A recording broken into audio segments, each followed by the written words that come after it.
त्याला हे जर पाठिंबा देणार असतील तर ते चुकीचं आहे। म्हणून जे का त्यांचं राजीनाम्याचं जे का त्यांनी नाटक केलंय त्याला उत्तर आम्ही सभागृहामध्ये देऊ। पण नितेश राणे ज्या पद्धतीने प्रक्षोभक भाषण करतायत त्याच्यामुळे ती दंगल पेटण्यात असा आरोप विरोधक करतायत।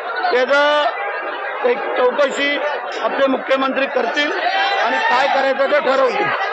दुसरीकडे आपण पाहतोय की आपण जी मागणी करताय की ती कबर हटवली पाहिजे, मात्र पुरातत्व विभागाने त्याला संरक्षण दिलेलं आहे असं मत फडणवीसांनी व्यक्त केलेलं आहे। तसंच अफजल खानाचा प्रतापगडच्या पायथ्याला जशी त्याची कबर होती आणि ती हटवली आणि त्याचं थडगं ठेवलं, त्याप्रमाणे त्याची जी मोठी कबर बांधलेली ती हटवावी आणि त्याचं थडगं ठेवावं। हे सगळं मुद्दाम सुरू आहे का असं बोलतात? कारण आता कोळीचे भाजपचे खासदार आहेत, त्यांनी असं म्हटलं आहे की मोदी हे छत्रपतींचे पूर्वजन्म होतं, ते आता पुन्हा जन्म घेतलेला आहे।